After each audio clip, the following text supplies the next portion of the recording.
And welcome back to another edition of the 5-Star Podcast of Wrestling. On this episode, we'll talk about the Royal Rumble, the return of the Rated R Superstar Edge, and much, much more in the world of professional wrestling. That's all to come on this latest episode of the 5-Star Podcast of Wrestling.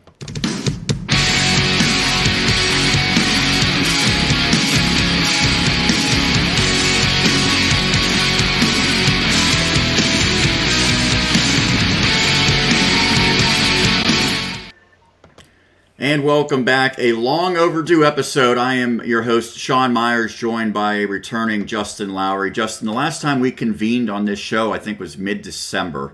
It is now February, so it has been a long time. Now, we did do a New Year's Eve show that had some issues. That's on me. Put a lot of the clips up on Twitter, at least, but it's been a long time, and so I kind of want to get your thoughts on maybe some of the notable things that happened since we last convened. We're going to talk about the Royal Rumble in this past week, but anything that's been noteworthy to you over the past month to 5 or 6 weeks even? Noteworthy. Geez, not really, not much. Everything's pretty much status quo. I mean, I guess we're kind of kicked off to WrestleMania season here with the Royal Rumble, but that just started, so the builds there are, are very short so far, so I guess we'll see. As far as I know, everything's status quo. Nothing's really popped. I mean, no CM Punk return, no Ronda Rousey return. We did get an Edge return, but I mean, other than that, I mean, nothing really special happening. Well, let's sort of run through those. I didn't think CM Punk was going to be coming back yet. I don't know for sure that he will ever come back to wrestle. I get the feeling he probably will, but was that something where you were actually looking forward to it, or would you rather just have him continue to do his role as a talking head for the time? I don't even care. I don't even care if he does that. I don't watch the backstage anyway. Right. I've seen one episode. Yeah, and I don't think many people do because the ratings I think were below 100,000. No, honestly, I could care less about CM Punk. As far as I'm concerned, he could just go away and hide in a hole and never wrestle again. It felt like 6 months ago he could be a make it or break it type of name for AEW. That didn't come to fruition, and then people got excited when he signed to WWE, but he's not even on television. Obviously, he's not wrestling, but he's not even on Raw or SmackDown. He's just doing the show on Fox, and he's not even doing it every week. Right, yeah, he's not even doing it every week, so I don't know what the point is. I feel like it was just something for him to get his maybe name back out there just to tease people. He seems like a big ass hat. So it'll be so much less impactful if he comes back to wrestle now because he's sort of already kind of been on there, right? It's not a surprise. That was his return. That was a pretty lame friggin' return, too. I mean, whatever. I mean, he could just go away. Like I said, I'd rather see AJ Lee come back for a little run than, him. Ronda, I guess a lot of people were hoping she would return at the Rumble. I guess the ball's in her court. I mean, I think the thing with her is every person that I've talked to, every person that's spoken about it, including her, I believe, has always said her goal is to start a family. It doesn't seem like that's happened yet. And she's been gone for almost a year. So I understand that doesn't happen overnight, Justin, you can attest. But it seems like until she has a child, she probably wouldn't want to come back for more than a one-off type thing. So would you want her in the Royal Rumble to what? To win and then wrestle one more match? She wouldn't probably want to do a full-time thing. Yeah, it's kind of hard to judge here because she said she wanted to start a family, have her own kids. Maybe they've been trying, it just hasn't worked out. Right, that would be my guess. Right, she might not want to give up on that yet, or maybe eventually she'll want to take a break because sometimes that could be very stressful to try and not conceive. I mean, I don't know. I mean, it's her personal life, and she'll come back probably when she's good and ready to come back. Would you have wanted to see her win the Rumble and then maybe do a couple, sort of like a Brock Lesnar schedule leading up to her next match at WrestleMania and then probably go away again? I have no problem with her. I mean, if you're asking, at the end of the day, I wanted Baszler to actually win the Rumble. I thought that made the most sense. We didn't get that. We could talk about that a little later. But I'm cool with either way. If she would have came back, okay, cool. She didn't, and I'm okay with that. I mean, she can come back whenever the hell she wants to come back.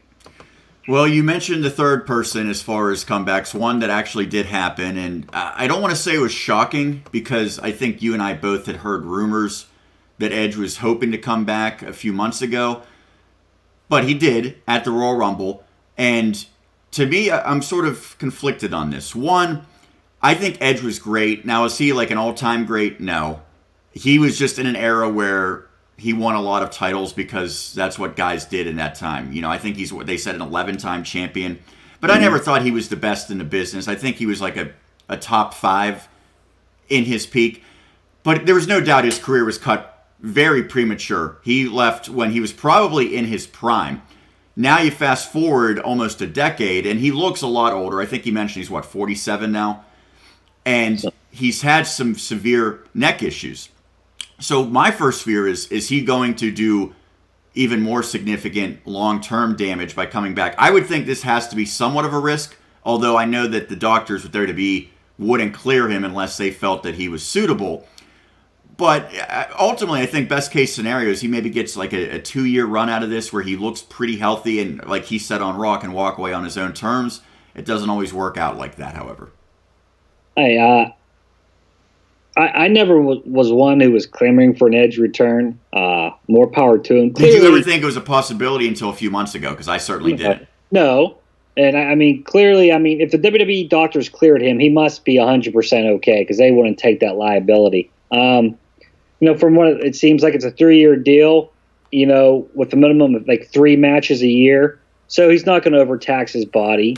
It looks like he's getting the Brock Lesnar treatment, with his schedule, which it's funny, hardcore fans complained about Brock Lesnar's schedule, but now Edge has that same schedule, and it's okay because, everybody likes Edge. Well, so I don't know the specifics. I'll say this. If Edge was the highest paid guy in the entire company by a wide margin and held the title, then I think people would hate Edge. I don't know. Wrestling fans are they're hypocrites. I think the title is the biggest issue I ever had with Brock Lesnar. You should not be a champion if you're not committed to being there on a regular basis. And, full-time versus part-time is one thing, but Lesnar's like 3 to 4 matches a year. That's below part-time. Yeah, but I don't blame Lesnar for it. Blame Vince. He's the one who puts it on him. I don't blame Brock. Right, but you would boo because you hate seeing Lesnar as a champion, whether it's Lesnar's fault, whether it's Vince's fault. Well, yeah, it's stupid that he's a champion, but whatever. Honestly, the Universal title means zilch to me because honestly, ever since it debuted. Well, that's on SmackDown, Justin. Get with it now. Remember, they switched. Is it? Oh, yeah. See, what the hell? Well, whatever. See, it doesn't even matter. I don't care. Lesnar holds a belt. Who the hell cares? Well, I want to talk a little bit about Lesnar because they wanted to do something different with him at the Royal Rumble. And I'm sort of straddling the fence with everything here, but I thought this worked to a degree, but I didn't think it was necessary. And those can both be true. It doesn't need to be necessary, and yet it still worked. Man, Brock Lesnar dominating half of the field in the Royal Rumble just seems to really hold down guys that could have used some good exposure. Everyone basically 1 through, 13 or 14 just got eliminated pretty quickly. And typically in the Royal Rumble, you like to have guys, kind of stand out. Like, oh, this is an up-and-comer who really cemented his spot by a very impressive performance at the Royal Rumble. That's what's been great about this event over the years. Not just the winner, but other guys. There's usually, 3 or 4 guys that you kind of walk away saying, that guy really impressed me tonight. That didn't happen in the Royal Rumble this year because it was, like I said, the first 15 guys all got tossed out by Lesnar. It seems like making Brock Lesnar even more over, even more dominant doesn't need to be done. But the payoff was it made Drew McIntyre look even better when he eliminated Lesnar, and the crowd just loved it. They went nuts for the low blow first by Ricochet, and then the kick to knock Brock over, the Claymore. So did you like how Brock Lesnar was booked and how the Men's Royal Rumble was booked? I was indifferent. Let's be realistic. Everybody that he pretty much threw out is non-consequential anyway. Like, WWE really has no plans for any of those guys. But should that be the case? Keith Lee was among them. Elias was among them. The New Day was among them. It seemed like it wasn't all Heath Slaters and Kalistos, Yeah, most of those guys they don't have plans for. They don't. I mean, the New Day are back into a tag team.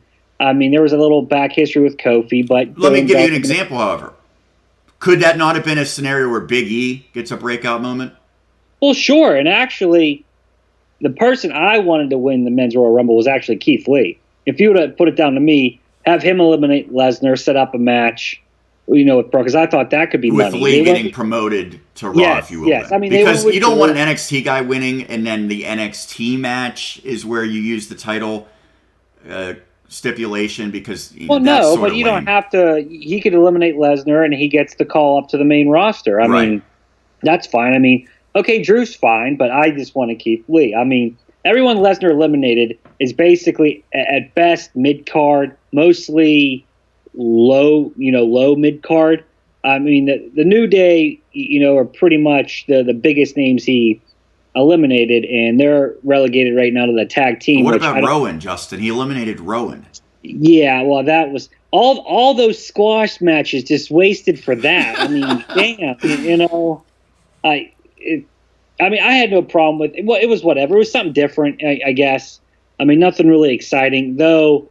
The Brock Lesnar dance in the ring. I don't know. You see when they cut to him and he was just dancing in the ring. That was the highlight. Well, he didn't have the boombox this time, at least. Well, I know that's every once in a while Lesnar's good for a little laugh. I mean, this Royal Rumble, it's going to be remembered for three things: Brock Lesnar's domination, Drew McIntyre, and Edge's return.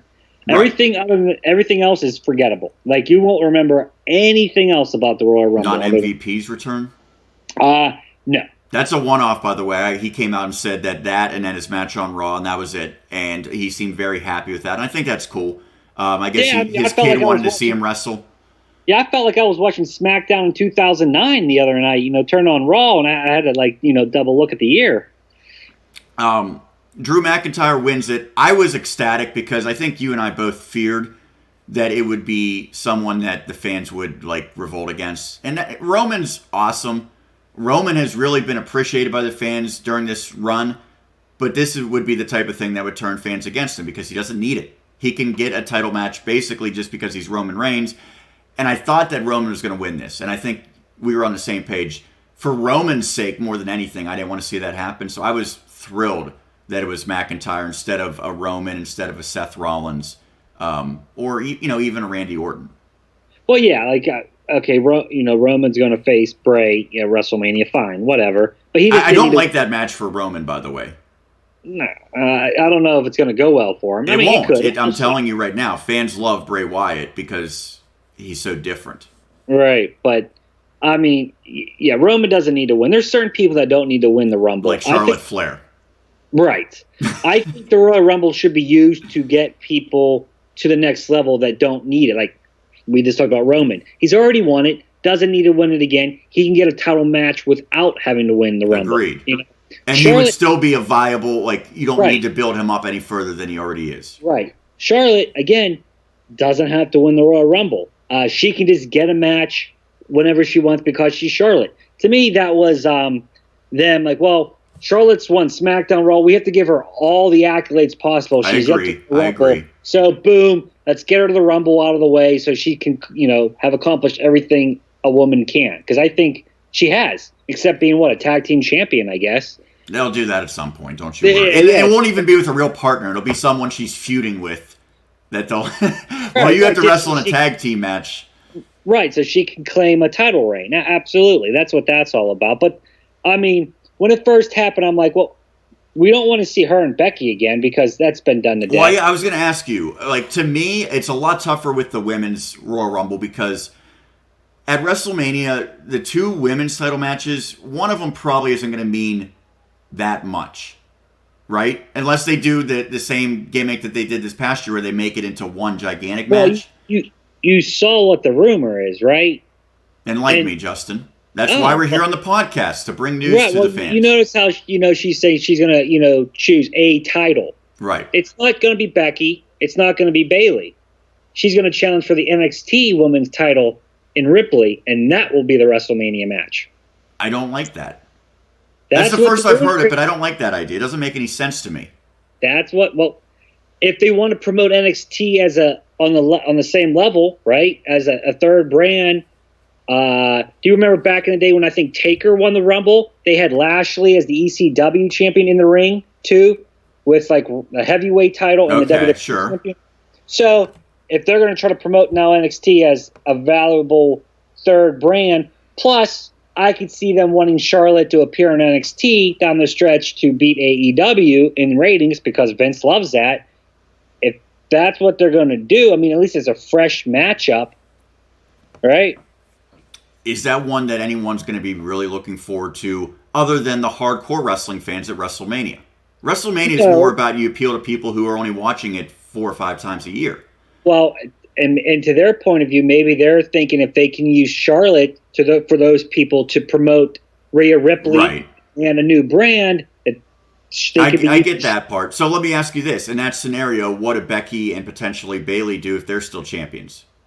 Well, I think now somehow you set up Baszler and Becky. I think that's obvious, right? Like with the whole Ronda Rousey storyline, like, isn't that the most obvious and most high-profile match that they can do? I think in their mind, Charlotte versus Becky would be the answer to that, or Ronda versus Becky would be the answer to that. Well, Ronda, absolutely. Or is she coming back? You know what? I would have no problem with Ronda against Becky with this in mind.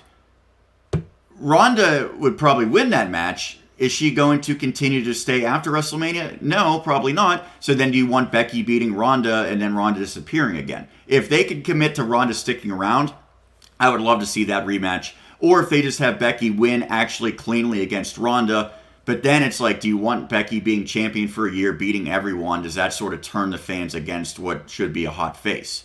So I do see issues with Becky Lynch no matter what her WrestleMania role is. The women's division is kind of weak. You know, it's not. I think it's good, but it's split up between 3 brands. To your point. Well, right, they don't have a strong enough to have it split. They're a little thin. Especially Sasha hasn't been doing much. I guess she maybe is legitimately injured or whatever. Yeah, that's what I read. That's why she wasn't in the Rumble, as she's legitimately not clear to compete. Like, to me, she's way bigger than Bayley is. Yeah, I mean, Bayley's heel turn's been nice for her character. I mean, what's the future hold for Bayley if they go with this Charlotte to NXT route? Hell, I mean, it'll be Naomi? some crap. Or is that happening before then? I don't know. Does it really matter? Honestly, it doesn't matter. That's what I'm saying. That's the issue. Is I don't feel like that match is going to feel like a big time deal at WrestleMania, no matter what. Not every match on the card feels like a big time WrestleMania match. I suppose. I mean, my goal is all of my big time world champions, men and women. I'm trying to make those the biggest matches of the entire year. How about Bayley versus a returning Nia Jax, baby? Book it. Maybe. By that token, maybe the Big Show will be challenging for a world title as well at WrestleMania. He's due. Anything else that stood out? We had Bray Wyatt, The Fiend, to beat Daniel Bryan. That was a pretty good match, the strap match, but it was like different rules than a normal strap match. They didn't touch corners. They just were tied together. That was sort of weird, but I thought that was a good match. I actually didn't mind Roman and Corbin at all. I thought that was pretty entertaining, where they were kind of brawling throughout the entire stadium. And ultimately, you always think of Royal Rumbles as just the Royal Rumble matches as the headliners. To me, they got one wrong with Charlotte winning, but I think they got one right with McIntyre. And if you want to build a new star, I think they're trying to do that with Drew McIntyre. They definitely are. The only thing that really stood out is, how the hell do you miss Edge's first spear? Oh my God. I know Ziggler put a tweet out there. Yeah. That's pretty The crowd shots are just way too frequent. There's no need to do crowd shots at that point. Yeah, they're really trying to focus on, emotion and reaction, and that's fine. But holy hell, you missed the guy's first wrestling move in almost a decade. And, I saw it online, the angle, and Ziggler took it like a champ. Ziggler knows how to sell. Right. He sells like a champ for, Edge, and it's completely missed. It's like a couple years ago when AJ Styles makes his WWE debut, and you just got a confused Roman, look on Roman Reigns' face, and you missed a whole friggin' entrance. Well, they struggle apparently with their reveals at the Royal Rumble. Yeah. On Raw, Edge was there to kind of give his speech explaining what was going on, and you and I knew that he was going to be back wrestling. It wasn't just a one-off thing, but he had to sort of tease that to the crowd. And he said, "I'm back," and then he did this weird grit promo, which I thought that was a little weird. But ultimately, I thought it was the type of storytelling that wrestling has become known for, where it makes fans uncomfortable because Randy Orton turns on Edge. I didn't know if that was going to happen yet. I thought maybe they would do a tag team thing for like a month, and then the turn would happen, setting up a WrestleMania match, but they wasted no time. Orton turned on Edge. I don't think Orton needed to be heel. He had a nice little run as a face where he wasn't stale yet, but I'm willing to bet Edge is like, when I come back, my first WrestleMania match has to be against Randy Orton. So they're like, all right, well, to make that happen, we got to turn Orton heel, have him attack you. And then Orton had the chair over Edge's neck, and people were like, they're like, that's the crowd reaction that you want. They show the crowd, and they're like, well, he didn't end up jumping off the ropes, but he did like the concerto, which if I'm Randy Orton, I'm probably a little scared to do this spot because it's solely like in your hands not to paralyze Edge at this point. But it looks like it went off okay. What do you think about Edge and Orton, how they kind of played that? And now it seems like they're going to have about, 2+ months to set that up for Mania. Yeah, it's fine with me. I would assume Edge has a list of guys he wants to work with in his, last couple of matches. But you have to feel like he kind of called that one as the first one. Oh, absolutely, absolutely. I feel like this is what he wanted, and I think you'll see him and AJ Styles down the line. I think they kind of set that up during the Rumble itself. Edge has a list. You'll see that. There might be a couple young guys that, he would want to face. It's an easy built-in storyline. I'm not sure what Randy Orton would have done at the Rumble. He's another guy that doesn't need a title anymore. So then, it makes sense. You put these two in a match together. Edge will go over. The loss to Orton, will be meaningless. It won't hurt him at all. I'm fine with it. I would assume he wrestles at Mania, then probably not again until SummerSlam. And then him against Matt Hardy, and then him against Devon Dudley. Oh, okay. Can we... If he John wins Cena. at Mania, night after WrestleMania, give me live sex celebration. Bring Lita back for that. Well, or would they just use Lana because she seems... Lana would be the obvious choice. Now, you don't say Beth Phoenix isn't going to do that, Justin. Okay, come on. Well, that is his wife, so, maybe.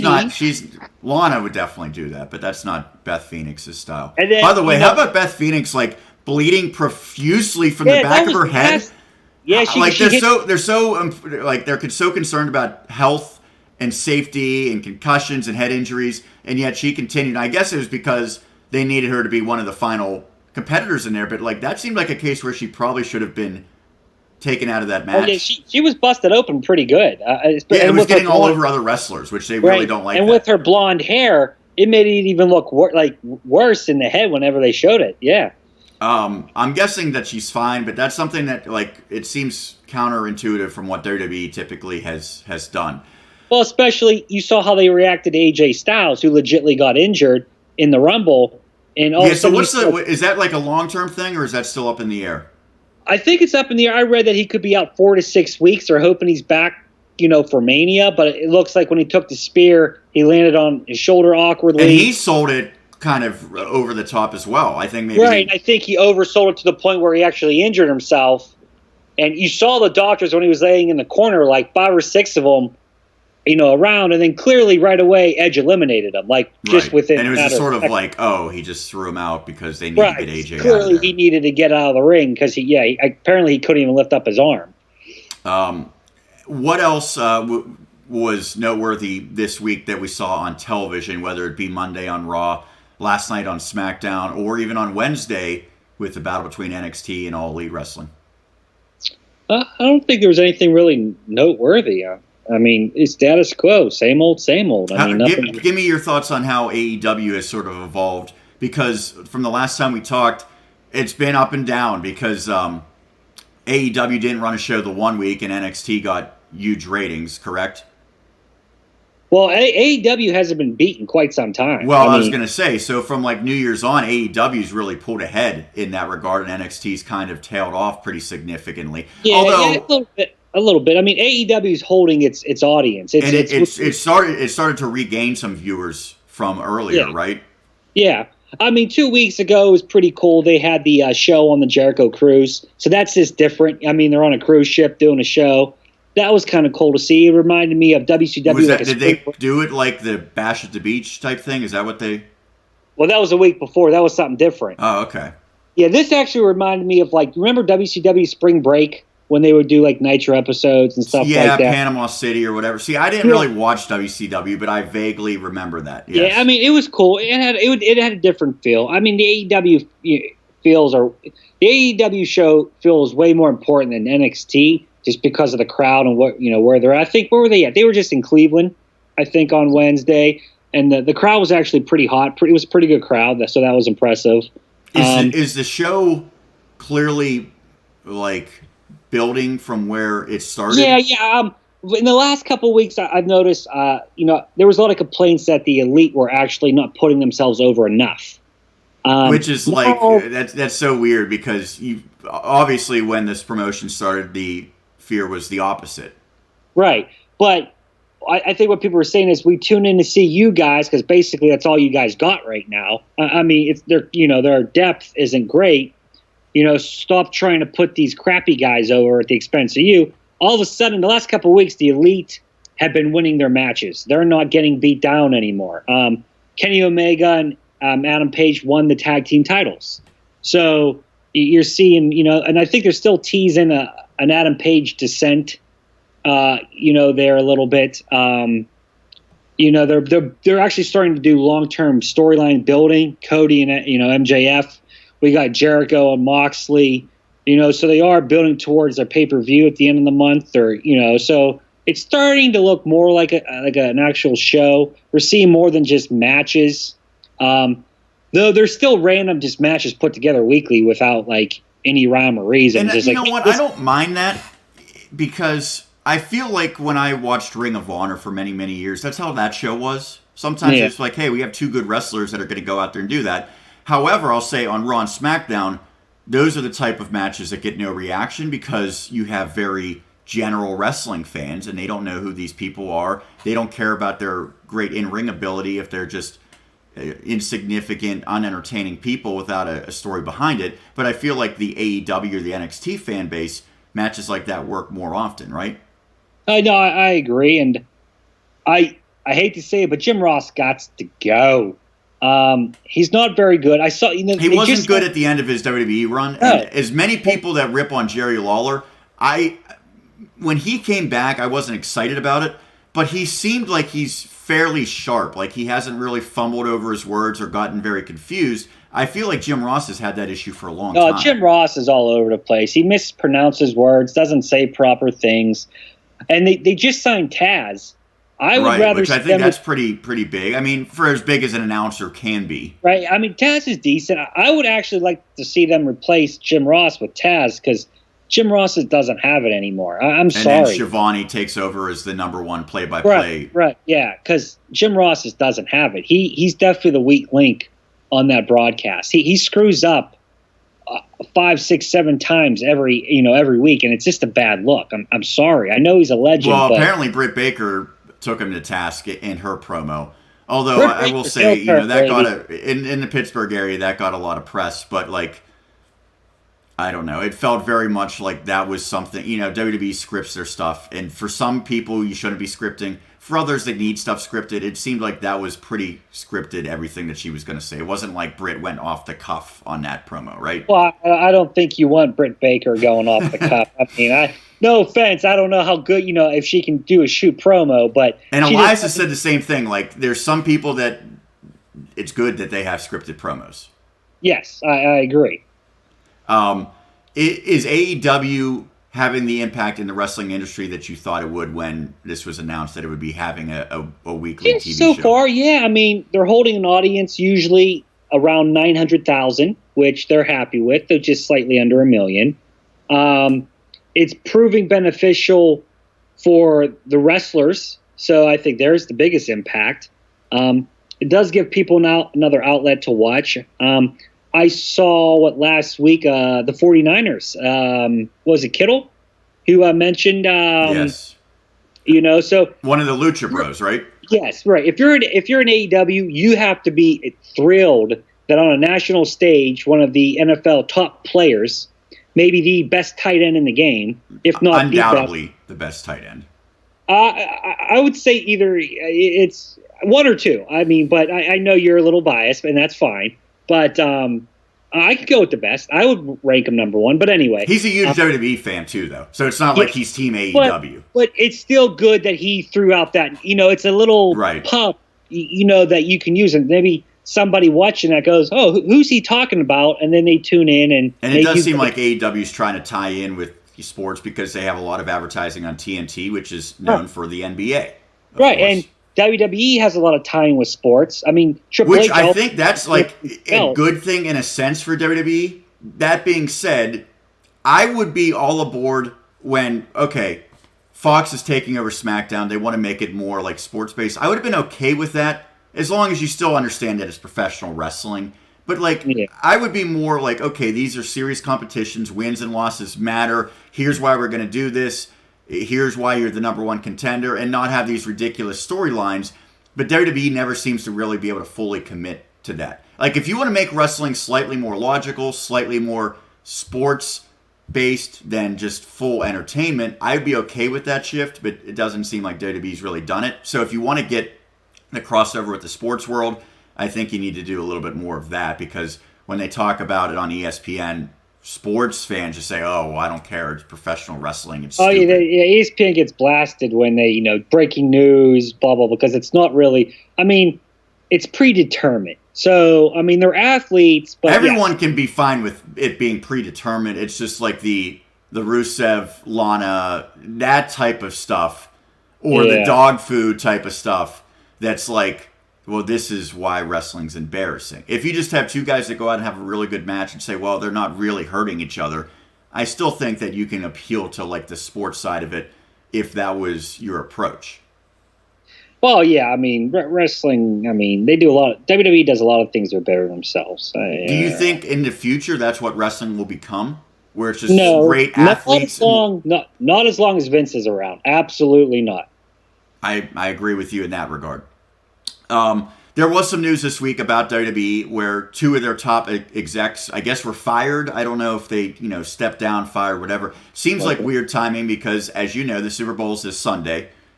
The big game, as we probably should call it. And after the Super Bowl, Justin, you know what's next, right? WrestleMania? The XFL. Oh, yeah, that. And that, whether you want to believe it or not, is going to affect WWE in some regard. And I know Vince will probably try to minimize that, but it seems like Vince McMahon's going to be shifting his attention. Very weird to fire two big-time execs, and I believe at least one of them was at the Royal Rumble. So it's probably not something that was a long time coming. Is this a concern? Is the stock a concern? Or obviously, we know the ratings have been. Is WWE really in a bad spot right now, even though they are getting a lot of money from Fox and from Saudi Arabia, so on? Look, apparently they got fired because the fourth quarter stuff's going to be coming out, and apparently WWE lost money, I guess. That's what the reports are. Is that rare? I don't, honestly, I don't know. I don't know the business side. I'm not going to sit here. I can't talk educatedly on that. I'm like you, man. I follow it so much, but I rarely pay attention to the side. It doesn't affect what I see. Apparently the numbers came out. Vince was not happy, and they're a public company, so they're going to come out to the public here shortly. And I guess being preemptive, they lost money, so he fired people to try to scapegoats. And word is that they didn't agree on things, what those things are. Who the hell knows? Business models. XFL. I saw one of the things is like changing NXT from the network to USA. Yeah. Because to me, that is a pretty big shift. And I think the reason why Vince did it, and you know why, is because he wants to combat AEW. But does it hurt long-term the viability of the network? Now, the network offers still so much, but that seemed like one. If you were to list, what's the biggest appeals for the WWE network? Live pay-per-views basically for free for your monthly subscription. That would be number one. NXT would be probably number two. And then maybe all of the past pay-per-views would probably be number three, correct? I would say, yeah. I'm okay with that. Yeah, but now they took it off. And it's still on there, but it's like you don't need the network to watch NXT other than the takeovers. Right. So ultimately, one thing that's interesting is no matter how many changes there are in this company, Eric Bischoff and Paul Heyman come in, Triple H goes down to NXT, they have new people in these roles. It never seems like it actually leads to difference that we see on television. No, not really. I mean, Vince is the guy, man. It's his company, and you do it his way, you get the hell out. That's it. I mean, until Vince McMahon moves on. And he's not moving on for the XFL either. I mean, he's going to do both honestly, somehow. And I firmly believe it. If Vince lives to he's 108, he will still be running the damn thing from his deathbed. I mean, and the guy's never going to give it up. He's never going to loosen his grip. So it is what it is, man. Until Vince moves on, you're going to get this type of product. And I think right now it's a bad thing, but I've been saying that for the past year. I think the ratings dictate that. Wrestling is considered pretty much a joke right now. It's not cool. And when you have Corbin being doused with dog food, I can understand why. Like, I look at that and go, yeah, I get that. That's not cool. That's not funny, Vince. But Vince is probably in the back laughing his ass off. Because Vince, so, hey, it is what it is. All right, Justin, anything else you wanted to touch on? Real quick, I know it's a little personal to you, but I watched The Miz and Mrs., season 2 premiere, and couldn't help but see Elias, be a pretty damn big guest star on that episode. I heard that he was really good on there. I did not see. He didn't even tell me about it. The jerk didn't even let me know to tune in. I mean, first off, I didn't know him and The Miz were, that close of friends. They are not. I'm not saying that they're not fine with each other, but I don't think that they are, like, close friends. I think it was probably a good way to tie in, like, programming. Yeah, him performing at, his daughter's first birthday party. That's pretty special. That's a special accomplishment for Elias. He should feel pretty honored. How did he come across then? Was he good? He was. I was sitting there watching the episode with the wife because we watched it together, and she looks up and she goes, "Hey, Elias," and I go, "What the hell's he doing on here?" Next thing you know, he's performing a song. Well, Justin, you have maybe next time the little guy, he'll be 2 in about what 11 months and 3 weeks, 23 days or whatever, something like that. Yeah.